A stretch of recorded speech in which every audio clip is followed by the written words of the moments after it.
앞으로 이 수업에서는 많은 과학관과 박물관이 등장하게 됩니다. 특히 우리나라 과학관은 초기의 과학에 대한 정보나 지식을 수집, 보존, 정리하는 것이 주요 기능인 박물관적인 성격에서 출발하였으며 그 시대의 과학에 대한 정보나 지식을 담고 있습니다. 광복 60주년을 맞이해 우리 손으로 세운 국립중앙박물관은 우리나라에게는 특별한 의미를 가집니다. 우리나라 최초 박물관은 조선 총독부 박물관이었는데 이 박물관은 일본 민족의 뿌리를 일깨우고 천황에 대한 충성과 국가에 대한 봉사를 가르치는 사회교육기관으로 자리를 잡았습니다.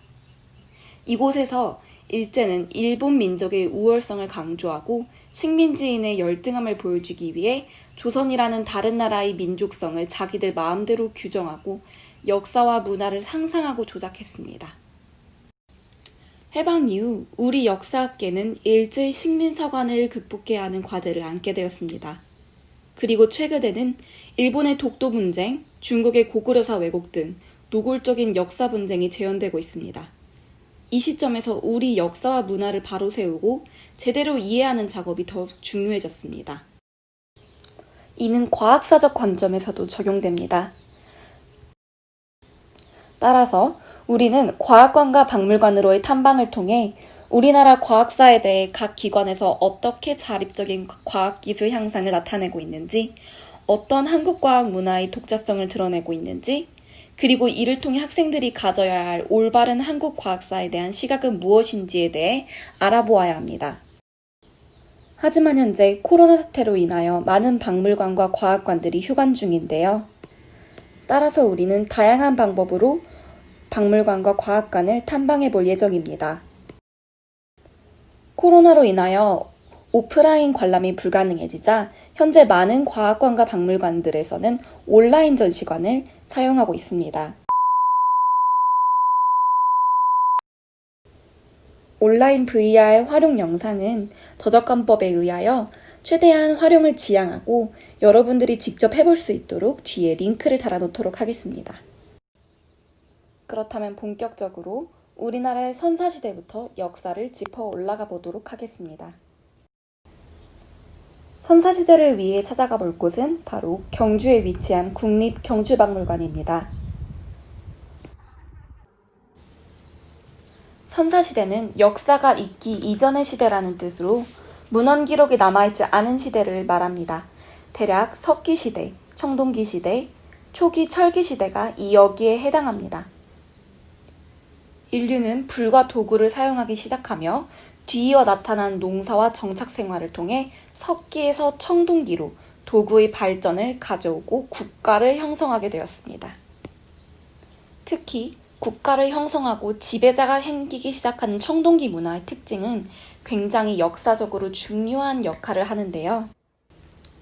특히 우리나라에게 있어 청동기 문화가 이렇게 발달했다는 것을 보여줄 수 있는 증거품들이 많은 것은 굉장히 중요합니다. 기원전 15세기경 중국은 수준 높은 청동기 문화를 가지고 있었고 우리는 이것의 영향권에 있었다는 것이 그동안 학계의 정설로 받아들여져 왔습니다. 그런데 한국과학사에서는 한국형 청동기의 특징을 발견하고 중국과의 차별성을 찾아냈습니다. 한국 청동기 기술을 밝혀내는 작업은 중요한 의미를 가집니다. 한반도의 최초로 우리 민족이 세운 국가가 탄생하고 역사를 시작되는 관점에서 청동기 기술은 청동기와 철기 문화의 역사를 만들어낸 주역이었습니다. 우리나라의 청동기 기술의 독자성은 일본이나 중국 학자들이 지금까지 주장하는 식민지 지배의 흔적을 지우고 우리나라의 고대 과학기술 문화의 선진성을 입증합니다. 우리의 청동기 문화는 수준 높은 기술을 가지고 있었고 그리고 이것이 철기 문화로 연결되어 삼국시대의 과학기술을 발전시키고 일본의 우수한 문화를 전파하게 됩니다. 이를 알아보기 위해 우리는 김해에 위치하는 국립김해박물관으로 가보도록 하겠습니다. 고조선, 부여, 고구려와 같은 부족 국가들이 세력을 키워 고구려, 백제, 신라와 같은 삼국이 성립되는 데는 철기 문화가 큰 역할을 했습니다. 철제 농기교와 무기가 많은 곡식을 생생하게 하고 전쟁의 승리로 이끄는 강력한 도구였기 때문입니다. 따라서 철기 같은 새로운 기술을 가진다는 것은 지배 세력으로 성장할 수 있는 바탕이 되어주었던 것이지요. 낙동강 일대에는 품질 좋은 철이 많이 났고 그곳에 자리 잡았던 변화는 재련 기술이 발달했습니다. 결국 가야는 이러한 철의 생산과 기술을 바탕으로 부를 축적하고 새로운 토착 문화를 꽃피웠습니다. 가야 문화는 철기와 경질 토기를 비롯한 금장식과 유리구슬에 이르기까지 다양한 공예품을 선보입니다. 영상을 잘 시청했나요? 오늘 수업에서는 특정한 과학기술이 나오기보다는 전반적인 역사의 흐름 속에서 엿볼 수 있었던 과학기술들을 훑어보았습니다. 이번 영상을 통해 우리는 각 시기에 어떤 과학기술을 가지고 있었는지도 중요하지만 그 시대의 다른 나라와는 다른 독창성을 가지고 고유 기술을 통해 발전해 나갔다는 것을 명심해야 합니다. 특히 이번 시간에는 동아시아 관계